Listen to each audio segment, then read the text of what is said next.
Hey everyone, what started as interesting ideas ended up being colossal wastes of money. For today's video, we're counting down 15 major infrastructure projects that failed. Starting with number 15, Yekaterinburg TV Tower. In 1983, construction began on a TV tower meant to service the Russian city of Yekaterinburg, and once complete it was set to reach a height of about 360 meters. Yet after the fall of the Soviet Union in 1991, the 220-meter-tall tower was simply abandoned. In time, the building began to decay and was covered in graffiti and used illegally by urban explorers and base jumpers. However, the tower was eventually sealed off to the public, and in 2018, it was demolished as part of a beautification program in preparation for the 2018 World Cup. Number 14. Egaña Tunnel. From 1941 until 1959, the Spanish government tried to connect the Bay of Biscay with the Mediterranean high-voltage direct current carry up to 1,000 megawatts of energy. While the work began in 2017, it was suspended in 2022 due to a lack of economic viability. Well, despite calls to restart the project, it remains unfinished to this day, and it will likely remain that way for the foreseeable future. Number 12. Trump International Hotel and Tower. While Donald Trump's success with his investments has been mixed, one of his worst by far was the Trump International Hotel and Tower in Baku, Azerbaijan. It was originally slated to be an apartment complex, and Trump became involved in the project in 2012 and planned to have the building opened as a hotel and condo property in 2015. However, this sparked a lot of controversy because he partnered with the Mammadovs, who are a family that's well known for crime and corruption. So when Trump's presidential campaign began in 2016, he decided it would be best to end his involvement with the project, and to date, the building sits unfinished. Number 11. Chinese Ghost Cities. So throughout the early to mid has created severe economic stresses for many. Number 10. Foreshore Freeway Bridge. Also known as Cape Town's unfinished bridge, the Foreshore Freeway Bridge is an incomplete section of what was supposed to be the Eastern Boulevard Highway. The goal was for it to help relieve the city's traffic, and in the early 1970s, work on it began. However, in '77, the project was officially shut down.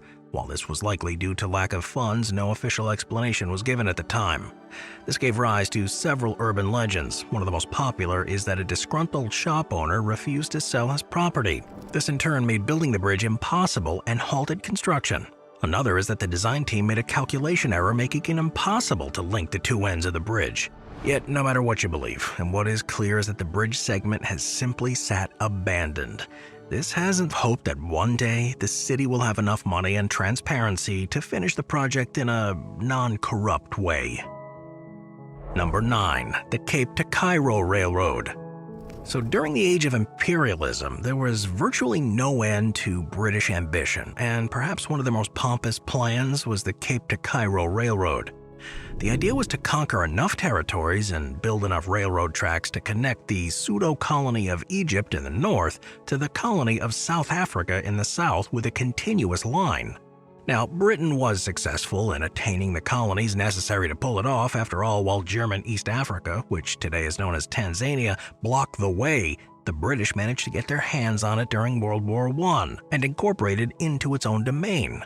However, what was less successful was the whole railroad part. Now, it should be noted that Britain did get to work on creating parts of the railway. However, it soon became apparent that a few roadblocks stood in the path. First, in brand new countries, they decided to focus on national infrastructure rather than flashy cross-continental railroads. This effectively killed the project, and it's hard to see how or why it would ever be revitalized. Number 8. Bangkok Elevated Road and Train System. Now, at its outset, the Bangkok Elevated Road and Train Systems, or BERTS, was promising. It aimed to connect central Bangkok to Don Mueang International Airport with an elevated highway and rail line, and in later phases it would create further connections. Now, all in all, the expansion would total 60 kilometers and build on top of an existing SRT train line. In November of 1990, the $3.2 billion project was approved without a feasibility study or a clear timeline, and almost immediately, problems began. Rumors of corruption were present from the outset, and a mix of new administrations and the Asian financial crisis led to severe delays. Ultimately, construction was halted by the new government in 1992. Hopewell, the work had cost them about $575 million, and they subsequently made their way through Thai courts in order to receive their funds back. In 2019, Thailand's Supreme Administrative Court upheld an arbitration committee's ruling in favor of Hopewell, ordering the government to pay back damages with a 7.5% annual interest. The Central Administrative Court affirmed the ruling, and this should have been final. Yet, in a very strange ruling, a retrial was allowed, and in this retrial, the Thai government won the appeal. While this was certainly sketchy, Hopewell is apparently allowed to appeal. Moving on to number 7, the line.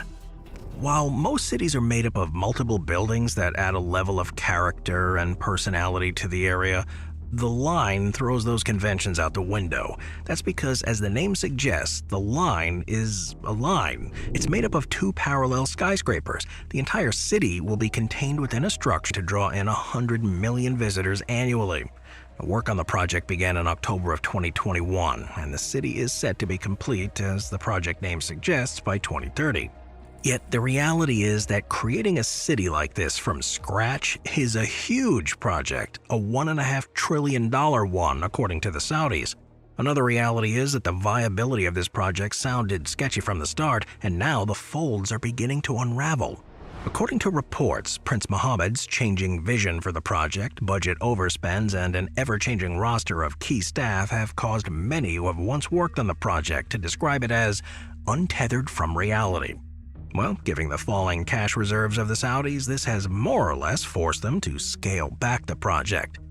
According to a report by Bloomberg, the planned population of the city has dropped from 1.5 million to a mere 300,000. And instead of finishing 170 kilometers by 2030, this has since been revised. The rug pulled on it in the region was the main Turkmen Canal. While the first canals were built in Turkmenistan as early as the late 1920s, the idea behind this canal was to move water from the Amu Darya River in order to irrigate the Karakum Desert. Now, the hope was this would increase the productivity of Turkmenistan's cotton industry, and in 1950 construction crews broke ground. Employing thousands of prisoners, the work was hard, yet in 1953 construction was abruptly put to a halt after the death of Joseph Stalin. In its place, the Karakum Canal was begun in 1954. Considered to be one of the most extensive water supply canals in the world, it too endeavored to move water from the Amu Darya to the Karakum Desert. In 1967, it was finally completed, and on paper, it was quite successful. Yet in its own way, it too was a failure. You see, while the project allowed for cotton production to expand greatly, what it also did was drain most of the river. This was a problem because it not only destroyed many of the forests that were along the river, but mainstream. This led to billions of dollars flowing into the sport, with much of this money being used by teams to buy world-class talent from abroad and upgrade stadium and training facilities. This was complemented by a nationwide program to bring soccer to the masses. After all, in 2015, China released a 50-point plan for the sport, with this law including a directive to include soccer in the national school curriculum, introducing it to tens of millions of children in a single stroke, and approving the setup of 50,000 soccer schools in the country by 2025. The hope was that this would allow the massive country to develop top-tier talent. Incredibly, there was even talk of China hosting a World Cup and, more audaciously, winning one. Yet to date, the entire thing has been a massive flop. Most of the players brought in from Europe and South America were quick to leave, citing unpaid salaries and broken promises. Television deals and playing deals with other leagues fell apart as its massive lotus flower-shaped roof and beautiful aesthetics. However, at a slated cost of $1.85 billion, it was ambitious even for the time. Evergrande was the developer behind the stadium, and soon their ambition came back to bite them in the ass. You see, the stadium was supposed to be finished in 2022, but in late 2021, Evergrande began to run into some serious financial trouble. After acquiring hundreds of billions of dollars in debt across about 800 developments, the company didn't have enough free cash flow to deliver. This forced it to cancel the stadium project in mid-2022. And given the fact that Evergrande recently went bankrupt, chances are the project's never going to be resparked. Number 4. Ryugyong Hotel. When construction first began on Ryugyong Hotel, North Korea was on a precipice. The year was 1987, and at the time, the country was engaged in a sizable amount of trade with the Soviet Union. The Korea looked westward, promising Western investors who bought in permission to operate casinos, nightclubs, or Japanese lounges with relaxed oversight.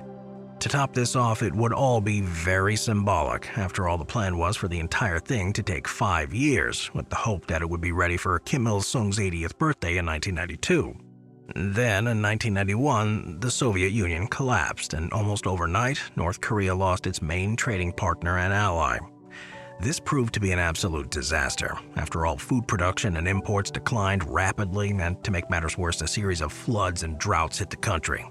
Even a dictator like Kim Il-sung couldn't find the billions of dollars necessary to keep up appearances and build the thing, and the end result was a structure that sits incomplete even to this day. Now, that's not to say that nothing has happened in the meantime. After all, in 2008, an Egyptian company entered into a $400 million deal with the North Korean government to complete the building. However, only part of it was failure. Some call it a scam, but all attribute the problem to, of all people, Akon.